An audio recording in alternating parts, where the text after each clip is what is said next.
मुजफ्फरनगर के जॉनसेट बाईपास पर शेरडगर गांव में 5 गांव शेरडगर, सरवट, कुकड़ा, धंधेड़ा और बिलासपुर के किसानों ने पंचायत कर 4700 बीघा जमीन के प्रस्तावित अधिग्रहण का विरोध किया। किसान तौसीफ चौधरी ने बताया कि सरकार आवास विकास कॉलोनी के नाम पर उपजाऊ जमीन प्राइवेट बिल्डरों को सौंपना चाहती है। पहले भी शेरडगर की जमीन द्वारका सिटी, गोकुल सिटी और सुरेंद्र नगर के लिए जबरन ली गई थी। 700 किसानों को नोटिस मिले, जिनका जवाब दे दिया गया। किसानों ने साफ कहा कि हम मर जाएंगे लेकिन जमीन नहीं देंगे। पंचायत में एक संघर्ष समिति बनाई गई जो डीएम से सुप्रीम कोर्ट तक लड़ाई लड़ेगी। भारतीय किसान यूनियन के राकेश टिकैत जल्द ही बड़ी महापंचायत में शामिल होंगे। किसान मोहम्मद माजिद ने योगी सरकार पर निशाना साधते हुए कहा कि एक तरफ किसानों की आय दोगुनी करने की बात कही जा रही है, वहीं दूसरी तरफ उनकी जमीन छीनी जा रही है। पंचायत अब से पहले भी 2-3 बार हो चुकी और एक गांव की पंचायत नहीं, इसमें 5 गांव है। सरवट है, कुकड़ा है, बिलासपुर है, धंधेड़ा और शेरनगर। इन सब 5 गांव की जो है जमीन एक्वायर कर रही है सरकार आवास विकास के नाम पे, जबकि सबसे पहले शेरनगर की जो जमीन एक्वायर हुई थी वो पुलिस फायरिंग रेंज के नाम पे एक्वायर हुई, करीब ऐसी है 110 बीघे के आसपास। उसके बाद जो है शेरनगर का ही रकबा है सुरेंद्र नगर की जमीन एक्वायर करी। उसके बाद फर्जीवाड़ा करके जो है एमडीए के जो है उस टाइम के मंत्री थे माननीय चितरंजन स्वरूप जी, और उन्होंने एमडीए से धांधलेबाजी करा के द्वारिका सिटी जो बन रही है वो सारी शेरनगर के रकबे में बन रही है। उसके बाद यही नीति अपनाई गोकुल सिटी वालों ने। गोकुल सिटी वालों का भांडा फूट गया, वहां भी एक गोकुल सिटी बन गई। उसके बाद हमारे यहाँ आसपास में गोकुल सिटी, वृंदावन, द्वारिका और ओम पैराडाइज 2-4 सिटी और है, और NH 58 में गई। उसके बाद 709 AD निकला, उसमें जमीन गई। अब हमारे पास एक ही जमीन बच रही है, इस पर भी सरकार की नजर है। सरकार का मतलब यह है कि प्राइवेट सेक्टर में देना चाह रही है।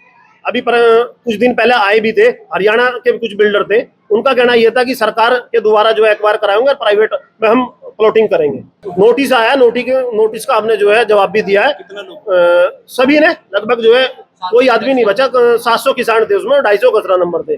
250 कचरा नंबर और 700 किसानों ने अपनी असहमति की आपत्ति दी। हाँ, यहाँ पे पंचायत में हम पहले भी 2 बार आ चुके हैं, पहले भी पंचायत हुई यहाँ पे। ये आवास विकास जो कॉलोनी के लिए जमीन लेना चाह रही है सरकार, उसके विरोध में पंचायत हुई है। निर्णय तो यही है कि हम अपने किसान इसमें जमीन नहीं देना चाह रहे।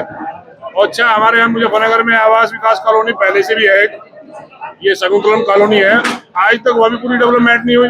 और सरकार जो है 4200 बीघे जंगल लेकर फिर दोबारा से आवास विकास को देना चाह रही, तो सरकार के विरोध में हम अपनी जमीन बिल्कुल नहीं देंगे। मेरे नाम से जमीन है खसरा नंबर 698 में। अभी सरकार की तरफ से नोटिफिकेशन आ रहा है कि आवास विकास परिषद जमीन अधिग्रहण करना चाह रहा है, तो किसान तो विरोध में है इस चीज के कि जमीन नहीं देना चाहेंगे। अभी हमने कल योगी मुख्यमंत्री जी की खबर सुनी है, उन्होंने बताया कि हम किसान उत्तर प्रदेश जो राज्य है वो पूरे भारत में सबसे ज्यादा रोजगार देने वाला स्टेट है, और ये जो आवास विकास परिषद है ये जमीन हथियाना चाह रहा। योगी जी कह रहे हैं कि हम फसलों को, किसानों को बढ़ावा देंगे, लेकिन आवास विकास जो है बहुफसलीय कृषि भूमि को अब जाना चाह रहा है, तो ये दोहरा रवैया कैसे चलेगा? मामला दरअसल ये है, ये हमारे गांव में जो है माननीय मंत्री श्री कपिल देव अग्रवाल जी द्वारा प्रस्तावित आवास विकास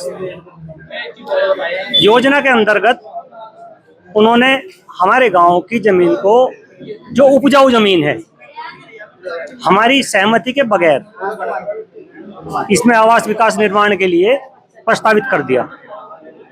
ना हमें सूचना दी, ना हमारे से कोई इसके बारे में पूछा गया। देखिए, जमीन हमारी माँ है, हमारी कई पीढ़ी यहाँ से गुजर चुकी, पता नहीं कितनी पीढ़ी होगी, और कुल मेरे परिवार की 650 बीघे जमीन जो है वो इस प्रस्तावित भूमि में जारी। हम ये चाह रहे कि ये जमीन हमारी ना जावे।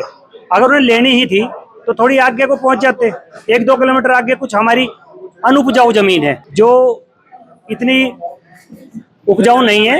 अगर उन्हें लेना ही था तो वो उसमें ले सकते थे।